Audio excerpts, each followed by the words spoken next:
पण हे काही व्यासपीठ राजकीय नाही आहे, तरी राजे शिवाजी मित्रमंडळ आणि रवींद्र आणि त्याचे सगळे सहकारी यांचं मनापासून कौतुक करतो। मूळ जो गणेश उत्सव आपला होता तो फार आपल्याला साजरा करता आला नाही, कोविडची सगळी परिस्थिती होती। पण यावेळी मागे गणपतीचा हा गणेश उत्सव साजरा केला।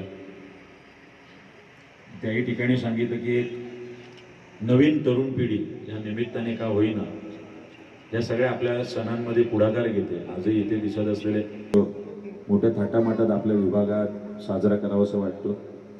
त्यामुळे तुमचा हा उत्साह असाच द्विगुणित व्हावा आणि या गणेशोत्सवाच्या तुम्हाला शुभेच्छा देतो। आता असेल आमच्या सर्व सहकारी माझे निखिल असतील, सागर, संपरी, पण तुम्हाला सगळ्यांना शुभेच्छा देतो।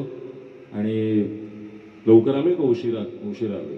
हां, वेळेवर आलोय। नाही तर ते राजकारणी वेळेवर येत नाही असं काहीतरी विरोधावली असते, तर तसं न होता मला वाटतं तुमच्या सगळ्यांना धन्यवाद देतो। आणि आमच्या रवींद्रच्या मागे तुमची सगळ्यांची साथ आणि सोबत अशीच राहो हीच आपल्या गणपती बाप्पाच्या चरणी प्रार्थना। धन्यवाद।